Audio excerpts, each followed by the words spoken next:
Hi, I'm Remy Blumenfeld. I'm a professional coach and I work mostly with people in the creative sector and with entrepreneurs. Today, I want to talk about being everything to somebody. Have you ever been envious of couples who work together, play together, are each other's spiritual advisor, gym buddy, best friend, colleague, mother, father, child? Don't be. Being everything to somebody is a disaster, especially if the person you're being everything to is your romantic partner. The first thing that will suffer is your sex life. I should know. I've experienced the pitfalls of trying to be everything to somebody firsthand.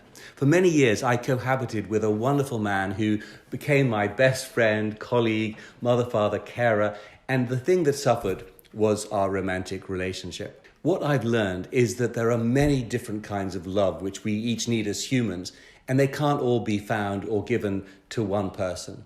So we need the love of a mother, we need the love of a child, we need the love of a best friend, and we need the love of our peers at work. And that's before you even count the love that we need to give and receive to and from ourselves.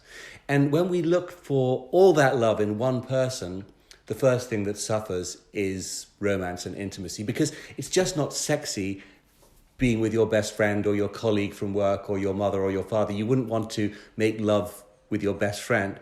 So it's really a mistake to try and make your romantic partner your best friend or any of the other kinds of love. It's hard enough to preserve romance and intimacy and sex with one person. And if you also want them to be anything else as well, it's just a bridge too far. It's just too much.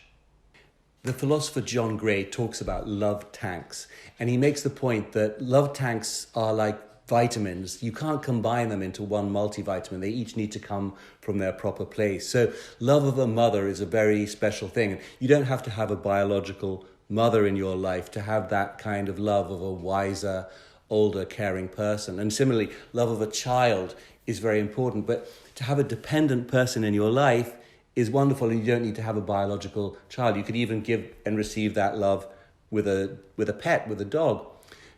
The one kind of love that you can't exchange is the love of a romantic partner. You can't really substitute that out for anybody else. So when you find it, hold it and don't try and muck it up with other kinds of love, because it's very tempting to turn your partner into a surrogate child, surrogate parent, colleague, best friend.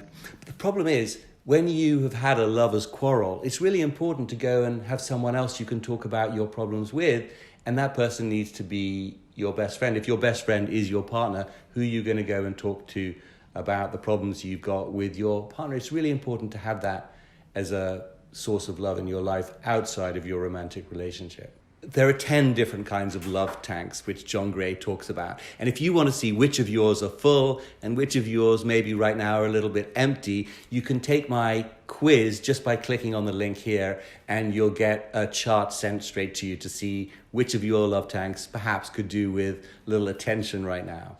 Thanks for watching. I'm Remy Blumenfeld.